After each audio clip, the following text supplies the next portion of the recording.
Hospital থেকে গতকালকে ফিরেছি। তো ফিরে রান্নাবান্না সেরকম কিছুই করিনি। গরুর মাংস একটু রান্না করে রেখেছিলাম, ফ্রিজে ছিল, আর একটু ডাল ছিল, ওটা দিয়েই রাতের খাবার চলে গেছে আমাদের।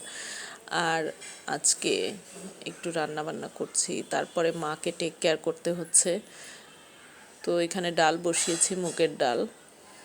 আমি তো এইভাবে ফেনাটা তুলে নেই। আসলে এই ফেনাটা তো শরীরের জন্য কিন্তু ক্ষতিকর, তো এই কারণে ডালের ফেনাটা তুলে ফেলাই ভালো, আর ময়লাও থাকে প্রচুর। তো এদিকে কড়াইতে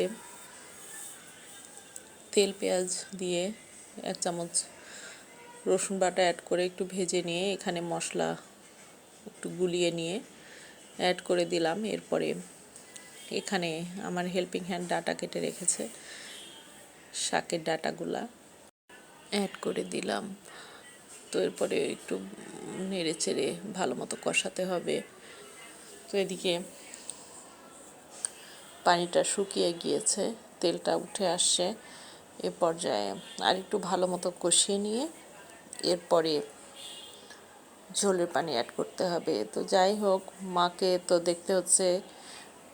মায়ের তো অনেক জটিল জটিল সব অসুখ, হঠাৎ করে প্রচণ্ড গরমে অসুস্থ হয়ে গিয়েছিল, ইলেকট্রোলাইটটা ইমব্যালেন্স হয়ে গিয়েছিল। এই কারণে তো আমরা 3 দিন হসপিটালে থেকে আসলাম। তো আবার 7 দিন পরে রিপোর্ট করে ডক্টরকে দেখাতে হবে। তো যাই হোক, আসলে বাসায় আমি একা মানুষ, যতই হেল্পিং হ্যান্ড থাকুক, ওরা তো আর রান্নার কাজ, সারা ঘর বাড়ির গোছানো, অন্যান্য কাজ থাকে, সেগুলো তো আর করতে পারে না। ঝাড়া মোছা কাটা বাছা এইসব কাজ করে, বাদবাকি তো আমাকেই করতে হয়। তো যাই হোক, রান্নাবান্না শেষ করব, ওরকমভাবে হচ্ছে না, খুবই ঝামেলার মধ্যে, আসলে মন মানসিকতা ওরকম ভালো নেই। তো আসলাম একটু রান্না করে, মোটামুটি খাবার কাজটা চলে গেলেই হবে। আর একটু সবজিও করেছি আমি। এ পর্যায়ে কাঁচামরিচ অ্যাড করে দিলাম। কাতল মাছটা ভেজে নিয়েছিলাম, কাতল মাছ, বড় সাইজের যে বড় কাতল মাছগুলা। এই পর্যায়ে তরকারি কিন্তু রেডি হয়ে গিয়েছে, আমি টেবিলে খাবার দাবার সার্ভ করে দিয়েছিলাম।